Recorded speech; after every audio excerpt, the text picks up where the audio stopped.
तो फिल्म की शुरुआत में हमें एक कपल को दिखाया जाता है। निक और मैगी ये दोनों एक दूसरे से बहुत प्यार करते थे। इनकी हैप्पी फैमिली थी। लेकिन फिर एक दिन मैगी को अपने सीने में शदीद दर्द उठा। हॉस्पिटल ले जाने पर पता चला कि मैगी को एक जानलेवा बीमारी है। उसकी जान सिर्फ एक ही सर्जरी की मदद से बच सकती है, जिसे करना बिल्कुल आसान नहीं था और इस सर्जरी के लिए स्पेशलिस्ट डॉक्टर्स की टीम की भी जरूरत थी। निक अपनी वाइफ के लिए बहुत ज्यादा परेशान था। अब उसकी वाइफ हॉस्पिटल में एडमिट हो गई थी, तो ऐसे में उसे अपने बच्चों का ख्याल खुद ही रखना पड़ रहा था। जॉब के साथ सब कुछ मैनेज करना काफी मुश्किल था। एक दिन वो अपने बच्चों को लिए एक रोबोट कंपनी के अंदर जाता है, जहाँ के एम्प्लॉयज निक को बताते हैं कि हमारे रोबोट्स ना सिर्फ दिखने में बिल्कुल इंसानों जैसे हैं, बल्कि उनके अंदर फीलिंग्स और इमोशंस भी डाले गए हैं, जिनकी मदद से वो इंसानों को अच्छे से समझ सकते हैं। उसकी बात सुनते हुए निक ने नोटिस किया कि उसकी बेटी गुम हो गई है। परेशान हुआ वो अपनी बेटी को एक गिफ्ट एग्जीबिशन में ढूंढने लगा। उसकी बेटी स्ना उसे कहीं नहीं मिल रही थी और फिर एलिस नामी एक रोबोट उसकी बेटी को उस तक ढूंढ लाते हैं, जो देखकर उसकी सांस में सांस आई थी।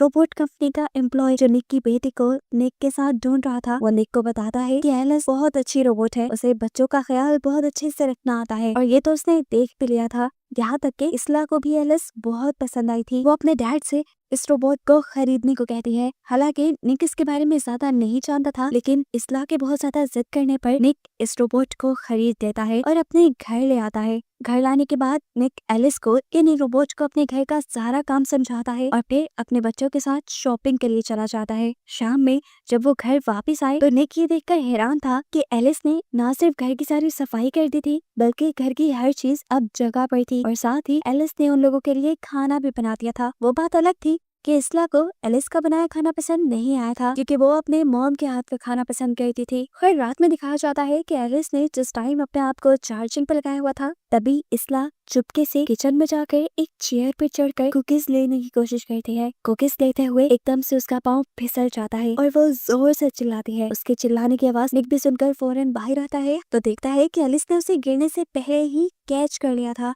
और इसला बिल्कुल सेफ थी। अब इसीलिए निक को अब एलिस और भी ज्यादा पसंद आने लगी थी, क्योंकि वो उसके बच्चों का उससे ज्यादा ख्याल रख रही थी। अगले दिन निक एलिस को भी लिए बच्चों के साथ मैगी से मिलने जाता है, जहाँ एल्सा यानी मैगी की बेटी मैगी को बताती है, मॉम मैं एलिस से बहुत खुश हूँ, वो मेरी बहुत अच्छी दोस्त बन गई है और मेरा बहुत ख्याल भी रखती है। और ये सुनकर मैगी भी इस रोबोट से खुश होती है। बच्चे और एलिस घर आ जाते हैं, जबकि निक अपने काम पर चला जाता है, जहाँ उसे एक बुरी खबर ये पता चलती है कि उनकी कंपनी सभी आर्किटेक्चर्स को काम से निकाल रही थी, क्योंकि अब उनके हिस्से का काम रोबोट्स करने वाले थे। ये सुनकर गुस्से में वो अपने बॉस के पास जाता है उनसे सारी सच्चाई जानने के लिए। तो उसके बॉस बताते हैं कि तुमने जो सुना है निक वो सही सुना है, मैंने तो तुम्हारे काफी सारे साथियों को निकाल भी दिया है, लेकिन अभी मैं तुम्हें नहीं निकालूंगा। ये सुनकर निक थोड़ा रिलैक्स तो हुआ था, लेकिन कब तक ऐसा होता। एक दिन ये लोग निक को भी रिप्लेस कर देते। घर आकर भी वो इसी टेंशन में रहा और ये चीज एलिस ने नोटिस कर ली। एलिस उससे परेशान की वजह पूछती है तो निक बताता है कि एआई आने की वजह से इंसानों की नौकरियां भी जा रही हैं। ऐसे में इंसान कमाएंगे नहीं तो गुजारा कैसे करेंगे। जवाब में एलिस कहती है, अरे आगे वही जमाना आ रहा है कि सारे काम हम रोबोट से क्या करेंगे, क्योंकि हम इंसानों से ज्यादा बिना थके और इंसानों से अच्छा काम कर सकते हैं। एलिस की बातों ने तो निक को और भी ज्यादा परेशान कर दिया था। उसी टाइम निक को हॉस्पिटल से कॉल आती है, जहां उसे पता चलता है कि कल सुबह को मैगी का ऑपरेशन है। इसीलिए वो सुबह होते ही अपने बच्चों को लिए मैगी के पास पहुंच जाता है। आज एलिस भी यहाँ आई थी। मैगी अपने बच्चों को यहाँ पर प्यार करती है और उसके बाद एलिस को अकेले में मिलने को कहती है। निक बच्चों को लेकर कमरे से बाहर चला जाता है और मैगी एलिस को अपना डर बताती है और कहती है, मुझे लगता है कि ऑपरेशन के दौरान मुझे कुछ हो जाएगा और अगर ऐसा हो गया तो तुम्हें ही मेरे बच्चों का आइंदा के बाद ख्याल रखना होगा। बाहर निक डॉक्टर्स की डिटेल्स लेने लगता है, जहाँ उसे पता चलता है जो डॉक्टर्स की टीम मैगी का ऑपरेशन करने आने वाली थी वो अब किसी वजह से नहीं आ रही। और ये सुनकर निक बहुत ज्यादा गुस्सा हो गया, लेकिन उसके हाथ में कुछ था भी नहीं, वो कुछ नहीं कर सकता था। हार कर वो घर आ गया और रात में उसका गुस्सा और भी ज्यादा बढ़ गया। एक तो उसे अपनी जॉब की टेंशन थी और अब मैगी भी उसके साथ नहीं थी। उसकी इस फ्रस्ट्रेशन को देखते हुए एलिस उसके पास आती है और उसे काम डाउन करने की कोशिश करती है और ये करते हुए वो आहिस्ता आहिस्ता निक के करीब भी आ रही थी। निक को ये सब बिल्कुल अच्छा नहीं लगा, इसीलिए वो गाड़ी लेकर बाहर चला गया। जब वो घर वापस आया तो उसने देखा कि उनकी जो फैमिली फोटो वहाँ लगी हुई थी उसमें अब कहीं भी मैगी नहीं थी। ये देखकर वो जोर से एलिस पर चिल्लाया तो एलिस ने बताया, मैंने मैगी को फोटोज में से इसलिए निकाला है क्योंकि तुम जब जब उसे देखोगे तुम्हें याद आएगी और तुम्हारा दुख पड़ेगा।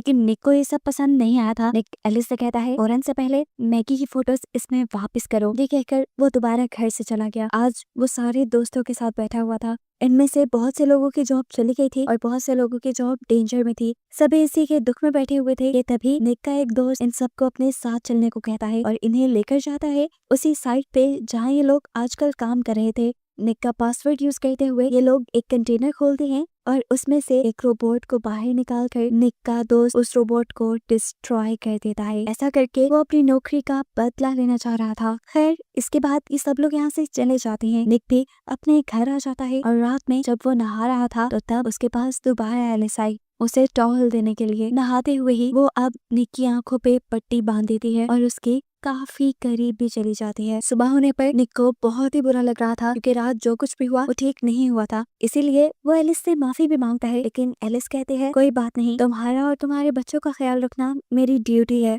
और ये बात सुनकर निक को गुस्सा आ जाता है। इसलिए वो एल्सा को लिए अपने घर से निकल जाता है। एल्सा को स्कूल छोड़ने के बाद वो जब अपने काम पर आया तो उसे पता चला कि उनकी कंपनी उन्हीं लोगों को ढूंढ रही थी जिसने उनके एक रोबोट को डिस्ट्रॉय किया था। निक के बॉस निक से सवाल करते हैं तुम्हारा पासवर्ड यूज करते हुए किसी ने उस कंटेनर को खोला है। अगर तुम्हें कुछ भी पता है तो सच सच हमें बता दो। लेकिन निक फिलहाल ना में जवाब दे देता है। खैर टेंशन तो सच में काफी बढ़ गई थी। इसी टेंशन भरे माहौल में उसे एक कॉल आती है। ये कॉल हॉस्पिटल से आई थी और उसे खुशखबरी दी गई थी कि मैगी का ऑपरेशन सक्सेसफुल हो गया है। ये सुनकर वो भी बहुत हैरान हुआ क्योंकि डॉक्टर्स की टीम तो अभी तक आई नहीं थी। तब उसे बताया जाता है कि मैगी का ऑपरेशन डॉक्टर्स ने नहीं बल्कि रोबोट्स ने किया है और मैगी अब बिल्कुल ठीक है। निक उसे घर ले जा सकता है। ये सुनते ही वो फौरन मैगी को घर ले आया जहाँ अपनी मॉम को घर देखकर उसके बच्चे भी बहुत ज्यादा खुश थे। रात में मैगी अपने बच्चों के लिए खाना भी बनाती है जो बच्चों को बहुत ज्यादा पसंद आया था। और इस सब के दौरान हम एलिस के फेस पे जेलसी को नोटिस कर सकते हैं। मैगी को अभी ज्यादा से ज्यादा आराम करना था, इसलिए शाम में जब वो सो रही थी तो अचानक उसे एल्सा की आवाज आई, ऐसी कि जैसे वो गिर गई हो। जल्दी से वो जब एल्सा को देखने के लिए स्टेयर्स से नीचे उतरने लगती है तो स्टेयर्स की रेलिंग टूटने की वजह से वो गिर जाती है। और यहाँ वो ये भी देखती है कि एल्सा रो नहीं रही थी बल्कि एलिस के साथ खेल रही थी। उसका गिरा हुआ देखकर एल्सा उसे गोद में उठा लेती है और उसे रूम में छोड़कर आती है। आज काफी रात में जब निक घर लौटता है तो देखता है कि एलिस एल्सा को उसकी मॉम यानी मैगी की आवाज में कहानी सुना रही है और ये देखकर उसे अच्छा लगता है। वो भी उन दोनों के पास ही आ गया जहाँ एलिस ने उसे बताया कि आज मैगी सीढ़ियों से गिर गई थी। जो सुनकर वो फौरन मैगी को देखने के लिए भागा। निक को परेशान देखकर मैगी से कहती है मुझे ज्यादा कुछ नहीं हुआ, एलिस मुझे उठाकर ऊपर ले आई थी, रेलिंग की टूटने की वजह से बस मैं गिर गई थी। और ये सुनकर उसे शक हुआ कि जरूर ये सब एलिस का ही किया हुआ है। उससे पहले कि वो एलिस से कुछ पूछता घर पर उसका वही दोस्त आ जाता है जिसने उसकी कंपनी के रोबोट्स को तोड़ा था। वो आकर निक को बताता है कि पुलिस को मेरे बारे में पता चल गया है और मुझे लगता है कि मेरे बारे में तुमने ही पुलिस को बताया है। हालांकि ऐसा नहीं था और इस गुस्से में वो यहाँ पर निक को मारने लगा। इससे पहले कि वो निक को चाकू मारकर उसकी जिंदगी ही खत्म कर देता, ठीक वक्त पे एलिस बाहर आकर उस आदमी से निक को बचा लेते हैं, उसका हाथ पकड़कर मोड़ते हुए। और फिर एलिस ने उस आदमी को उठाकर घर से बाहर भी फेंक दिया था। खैर अब निक और एलिस घर के अंदर चले जाते हैं जहाँ निक एलिस से कहता है तुम्हें इंसानों को इस तरह नहीं मारना चाहिए था। तब जवाब में एलिस कहती है मुझे प्रोग्राम किया गया है अपने ऑनर की हिफाजत करने के लिए। वो आपको मार रहा था और मैंने आपको बचाने के लिए बस उसे मारा है। यही बातों ही बातों में निक मैगी का भी जिक्र कर देता है और एलिस निक से कहती है कि मैगी के मरने के बाद मैं मैगी की भी जगह ले लूंगी। और ये सुनकर निक गुस्से से आग बगोला हो गया और उसने बोला मैगी की जगह कोई भी नहीं ले सकता, कोई भी नहीं। सुना तुमने? असल में एलिस के दिमाग में ये बात मैगी ने खुद ही डाली थी जब वो हॉस्पिटल में थी, लेकिन अब तो मैगी ठीक होकर घर आ गई थी। गुस्से में जब निक वहाँ से जाने वाला था तब एलिस ने उससे कहा देखना मैं तुम्हें पा ही लूंगी और मैं तुम्हें अपना करने के लिए किसी भी हद तक जा सकती हूँ। ये कहकर वो घर से बाहर निकल गई और हमने देखा कि वो उसी आदमी के घर आई थी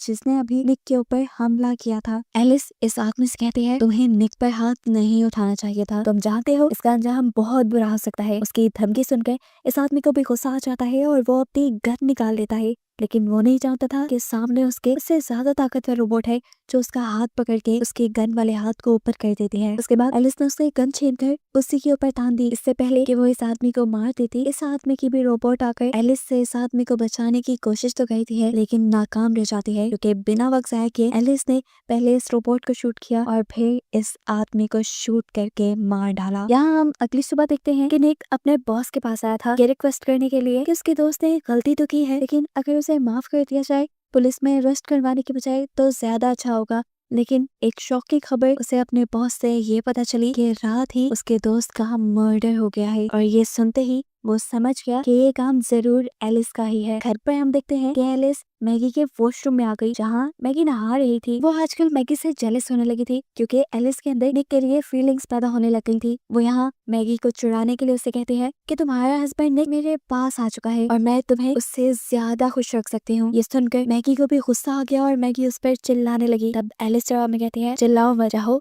तो निक से ये बात पूछ सकती हो। मैगी भी अब गुस्से में निक का इंतजार करने लगी। जैसे ही निक घर आया तो उसने निक से सच्चाई पूछा कि उसके और एलिस के दरमियान में क्या हुआ था। यहाँ निक झूठ बोल सकता था लेकिन वो झूठ नहीं बोलता और सब सच बता देता है। सच्चाई सुनकर मैगी को तो गुस्सा आना ही था। वो अभी गुस्सा ही कर रही थी कि पीछे से एलिस इन्हें देखते हुए फिर इनके कमरे में चली गई, जहाँ पर मैगी और निक का छोटा सा बेटा था। वो निक के बेटे को उठाकर बाथ टब के पास ले जाती है और उसने पानी भरना शुरू कर देती है। एलिस को ऐसा करते अल्सा देख चुकी थी, जो फौरन निक और मैगी को ये बात बता देती है कि एलिस उसकी छोटी सी बेटी को पानी में डुबा रही है। उसे बचाने के लिए फौरन निक और मैगी बाथरूम के पास आते हैं तो देखते हैं कि बाथरूम का दरवाजा नॉक था। ये देखते हुए बिना वक्त जाया किए निक ने ये दरवाजा तोड़ना शुरू कर दिया। जब तक दरवाजा टूटने में टाइम लग रहा था, मैगी खिड़की से उतरकर छत से होते हुए अपने वॉशरूम की विंडो से वॉशरूम में पहुंची। मैगी को यहाँ आता देखकर एलिस गुस्से में मैगी के ऊपर हमला कर देती है। उसको गले से पकड़ते हुए दीवार से लगाकर ऊंचा उठा देती है। इससे पहले कि मैगी मर जाती, ठीक वक्त पर निक भी वॉशरूम का दरवाजा खोलकर अंदर आकर एक लैंप को एलिस के चेहरे पर मारते हुए उसे मैगी से दूर करता है। निक को ऐसा करते देख एलिस को गुस्सा आया था। जिस लैंप से निक ने एलिस पर हमला किया था, मैगी बड़ी ही चालाकी से उसका स्विच ऑन कर देती है, जिससे एलिस को बहुत ज्यादा बिजली के झटके लगते हैं और उसकी सारी प्रोग्रामिंग फेल हो जाती है, यानी वो रोबोट खराब हो जाता है। इंसानों की जुबान में वो मर जाता है। अगले सीन में हमें दिखाया जाता है कि एलिस की कंपनी वाले आकर एलिस को यहाँ से ले गए थे। मैगी भी निक पर बहुत ज्यादा गुस्सा थी, इसीलिए वो भी पुलिस के साथ यहाँ से चली गई। सीन कट होकर दिखाया जाता है कि जब कंपनी वाले एलिस को ठीक कर रहे थे, यानी रिपेयर कर रहे थे, तो एकदम से उसके हाथों में मूवमेंट हुई और उसकी ये मूवमेंट इतनी खतरनाक थी कि वहाँ के सारे सिस्टम मैनिपुलेट होने लगे। यानी एलिस ने इस पूरे जगह के सिस्टम को हैक कर लिया था और फिर वो एक रोबोट की प्रोग्रामिंग को हैक करते हुए उसे ऑर्डर देते हैं साइंटिस्ट को मारने का। सबसे पहले वो रोबोट साइंटिस्ट को मार देती है, जिसके बाद एलिस के कमांड देने पर यहाँ मौजूद रोबोट्स इस कंपनी के लोगों को मारने लगे थे। दिखाया जाता है कि परेशान निक एक बाहर में बैठा हुआ था, तभी उसके पास एलिस आ गई। वो यहाँ पर अपना लव कन्फेस करने आई थी, उससे प्यार का इजहार करने आई थी। लेकिन निक को ये सब बुरा लग रहा था। वो उठकर यहाँ से जाने लगा, लेकिन तभी एलिस ने उसका हाथ इतनी जोर से पकड़ लिया कि उसे दर्द होने लगा। निक भी समझ गया था कि वो अब यहाँ से इस तरह नहीं जा सकता, उसे एलिस को मैनिपुलेट करना होगा। इसलिए वो एलिस से पहले प्यार का नाटक करने लगता है और फिर उसके मुंह पर नजर आने वाली वायर्स को बाहर खींचकर उसे धोखा देते हुए वहाँ से चला जाता है। वायर्स की खींचने की वजह से एलिस वहाँ बेहोश हो गई थी, या कह लें कि एलिस बंद हो गई थी। सीन कट होकर हमें मैगी को दिखाया जाता है, जो हॉस्पिटल में थी। जाहिर सी बात है उसका बेटा वहाँ पर एडमिट था। अब जिस हॉस्पिटल में वो थी उसी हॉस्पिटल में आ जाती है एलिस। हॉस्पिटल के कंप्यूटर को हैक करके वो मैगी के बेटे का रूम नंबर पता करने लगती है और जब नर्स आकर उसे ये काम करने से रोकती है तो एलिस नर्स का भी गला घोटकर उसे मार देती है। उसे मैगी के बेटे का कमरा पता चल गया था। जब तक उस कमरे में पहुंची तो उसने देखा कि मैगी अपने बेटे को लेकर यहाँ से जा चुकी है। इधर दिखाया जाता है कि निक कॉन्टिन्यूसली मैगी को कॉल करने की कोशिश कर रहा है, लेकिन मैगी का फोन तो हॉस्पिटल के बेंच पर ही रह गया। मैगी का पीछा करते हुए वो पार्किंग लॉट में आ गई, जहाँ मैगी अपने बच्चों को गाड़ी में बिठाए यहाँ से जाने ही वाली थी, लेकिन तभी एलिस उसके सामने आ गई। एलिस गाड़ी के अंदर ही हाथ डालकर मैगी को मारने की कोशिश करती है, लेकिन तभी ठीक वक्त पर निक वहाँ अपनी गाड़ी लाकर अपनी गाड़ी से जोर से एलिस को टक्कर मार देता है, जिससे फिलहाल के लिए मैगी से तो एलिस दूर हो गई, लेकिन निक की कार का बुरा एक्सीडेंट हुआ और उसे खुद भी बुरी तरह चोट आई। उसे देखने के लिए मैगी फौरन अपनी कार से निकली। उसे जाकर निक को भी कार से निकाला और देखा कि निक को बहुत चोट आई थी और वो बेहोश भी हो चुका था। इससे पहले कि वो कुछ करती, एलिस दोबारा मैगी के ऊपर ही हमला कर देती है और उसे नीचे जमीन पर गिराते हुए अपनी ही बॉडी से एक लोहे की चीज निकालकर उसे स्टैब करने की कोशिश करती है, लेकिन ठीक वक्त पर